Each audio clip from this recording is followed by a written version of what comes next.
السلام علیکم ګرانو دوستانو نن به زه تاسو ته یو ډېر د خوشحالۍ خبر درکړم چې د افغانستان زمریانو دغه څلورمه شروریزه لوبه کیم آیلینډ ته ماتې ورکړې ده. که تاسو مر باندې خوشحاله سوي یاستئ دغه ویډیو هم در سره حتمن لایک کړئ، خو لاندې په کامنټ کې نجیب زدران زنده‌باد در سره ولیکئ، ځکه د نجیب زدران په وجه باندې افغانستان وکولی سو دغه مهمه لوبه کې آیلینډ ته په 22 رنزو باندې ماتې ورکړي. په دغه لوبه کې افغانستان اول بیټینګ تر سره کړی او دغلته خو اصل کې باران اوسئ 11 اوره لوبه تر سره سوله چې افغانستان یو سل درې دېرش رنزه ټارګټ آیلینډ ته ورکړی و.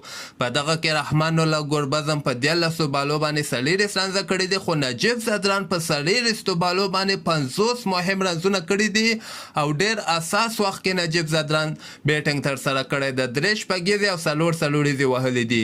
نجیب نه علاوه لاندې کې رشید خان هم په 10 بالو باندې 11 مهم رنزونه کړي دي، رشید خان هم 3 غټې شپږیزې وهلي دي.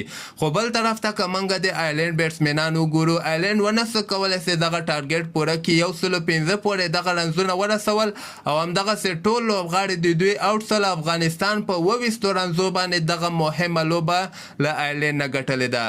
د افغانستان بولرانو کې نوین الحق 2 اورو کې 25 رنزه ورکړي، 2 لوبغاړي آوټ کړي، عظمت الله عمر زیم 2 اورو کې 25 رنزه ورکړي، 1 لوبغاړي آوټ کړی.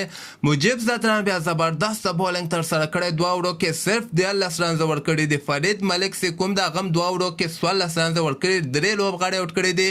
رشید خان په 3 اورو کې 21 رنزه ورکړي دي او د آیلینډ 2 مهم لوبغاړي رشید خان آوټ کړي دي.